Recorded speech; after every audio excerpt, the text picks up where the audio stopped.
বন্যার্তদের সহায়তার কথা জানিয়ে ভিডিও পোস্ট, তোপের মুখে অপু বিশ্বাস। ভয়াবহ বন্যা কবলিত দেশ ফেনী, নোয়াখালী, লক্ষ্মীপুর, কুমিল্লা, ব্রাহ্মণবাড়িয়া, খাগড়াছড়ি সহ আশেপাশের জেলাগুলো প্লাবিত হয়েছে। সাহায্যের হাত বাড়িয়ে দিয়েছে দেশের চলচ্চিত্র শিল্পী, অভিনেতা, অভিনেত্রীরাও। বন্যার্তদের সহায়তার ভিডিও বার্তা দিয়েছে ঢাকাই সিনেমার অভিনেত্রী অপু বিশ্বাস। ভিডিও বার্তা দিয়ে সামাজিক মাধ্যমে পড়েছে তোপের মুখে। এর আগে চঞ্চল চৌধুরীকেও বেশ কড়া সমালোচনার বাণে জর্জরিত করা হয়েছিল। এবার শিকার হলেন অপু। সম্প্রতি অপু বিশ্বাসকে এক ভিডিও পোস্ট করে জানান তিনি আর্থিক সহযোগিতা করেছেন বন্যার্তদের জন্য। ভিডিও বার্তা পোস্ট দিয়ে অপু তার ভেরিফাইড ফেসবুক পেজে লিখেছেন, দেশে আকস্মিক বন্যায় অসহায় হয়ে পড়া মানুষের জন্য আমার পক্ষ থেকে ছোট্ট একটু উপহার।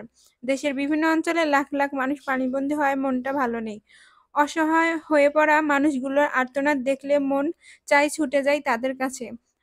অসহায় বাচ্চাদের মায়াবী মুখগুলো দেখলে বুকটা ছটফট করে, কারণ আমার নিজেরও ছেলে আছে।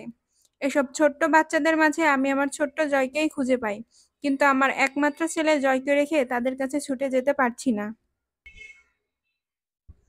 আর তাতেই আওয়ামী লীগের রাজনীতির সংস্পর্শে থাকা এই নায়িকা রোষানলে পড়েন নেটিজেনদের। তার কথা সূত্র ধরে নেটিজেনরা মন্তব্য করে ক্ষোভ জানাচ্ছেন। কেউ লিখেছেন, ছোট্ট জয়কে রেখে সারা দেশে ফিতা কাটতে পারেন আর বন্যার্তদের কাছে যেতে পারেন না, এসব ভণ্ডামি ছাড়েন। কেউ লিখেছেন, শেখ হাসিনার সঙ্গে ছবিগুলো কেন সরালেন। কেউ লিখেছেন, দান করেছেন সেজন্য ধন্যবাদ, বাট যে বাটপারি করছেন সেইগুলো মানুষ মনে রাখবে।